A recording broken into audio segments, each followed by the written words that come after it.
ನಮಸ್ಕಾರ ಸ್ನೇಹಿತರೆ. ವಿಶ್ವ ದಾಖಲೆ ಬರೆದ ಕಿಂಗ್ ವಿರಾಟ್ ಕೊಹ್ಲಿ ಈ ಮೂಲಕ ಬಿರುದರು ನೋಡಿ 2 ದೊಡ್ಡ ದಾಖಲೆ. ಇನ್ನು ಇಂದು ಗುಜರಾತ್ ವಿರುದ್ಧದ ವಿಜಯ್ ಹಜಾರೆ ಟ್ರೋಫಿಯಲ್ಲಿ ಒಂದು ಪಂದ್ಯ ನಡೆದಿತ್ತು.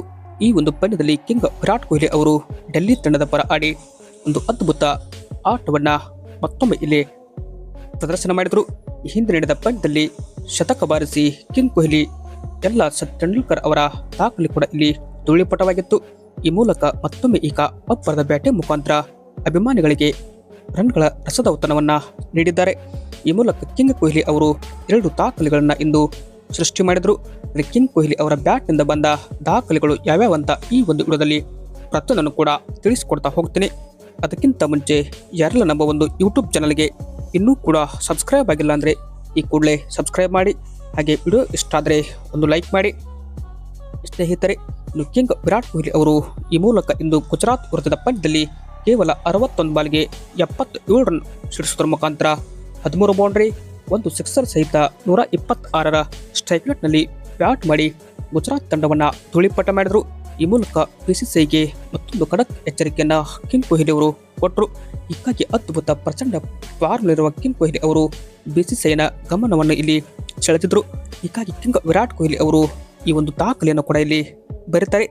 ಕಿಂಗ್ ವಿರಾಟ್ ಕೊಹ್ಲಿ ಅವರು ಅರ್ಧಶತಕ ಸಿಡಿಸುತ್ತಿದ್ದಂತೆ ಈ ಒಂದು ಲಿಸ್ಟ್ ಎ ಕ್ರಿಕೆಟ್ನಲ್ಲಿ ಆಸ್ಟ್ರೇಲಿಯಾದ ದಿಗ್ಗಜ ಆಟಗಾರ ಮೈಕಲ್ ಬೆವನ್ ಅವರ ದಾಖಲೆ ಕೂಡ ಧೂಳಿಪಟವಾಯಿತು. ಮೈಕಲ್ ಬೆವನ್ ಅವರು ಈ ಒಂದು ಲಿಸ್ಟ್ ಎ ಕ್ರಿಕೆಟ್ನಲ್ಲಿ ಅತಿ ಹೆಚ್ಚು ಎವರೇಜ್ ಹೊಂದಿದ ಆಟಗಾರನಾಗಿದ್ದರು.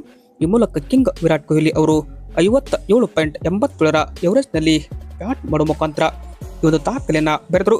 ಅಂದರೆ ಈ ಹಿಂದೆ ಮೈಕಲ್ ಬೆವನ್ ಅವರು 57.86ರ ಸರಾಸರಿಯಲ್ಲಿ ಬ್ಯಾಟಿಂಗ್ ಮಾಡಿ ಲಿಸ್ಟ್ ಎ ಕ್ರಿಕೆಟ್ನಲ್ಲಿ ಅತಿ ಹೆಚ್ಚು ಸರಾಸರಿ ಹೊಂದಿದ ಆಟಗಾರನಾಗಿದ್ದರು.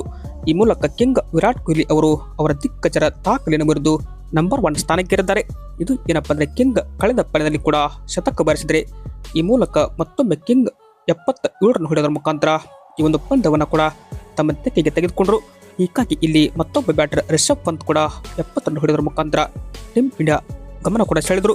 ಇನ್ನು ಈ ಒಂದು ಪಂದ್ಯದಲ್ಲಿ ರೋಹಿತ್ ಶರ್ಮಾ ಅವರು ವಿಜಯ್ ಹಜಾರೆ ಟ್ರೋಫಿಯಲ್ಲಿ ಟಕ್ಔಟ್ಗೆ ಔಟ್ ಆಗಿದ್ದು ಒಂಥರ ಅಭಿಮಾನಿಗಳಿಗೆ ಬೇಸರದ ಸಂಗತಿ.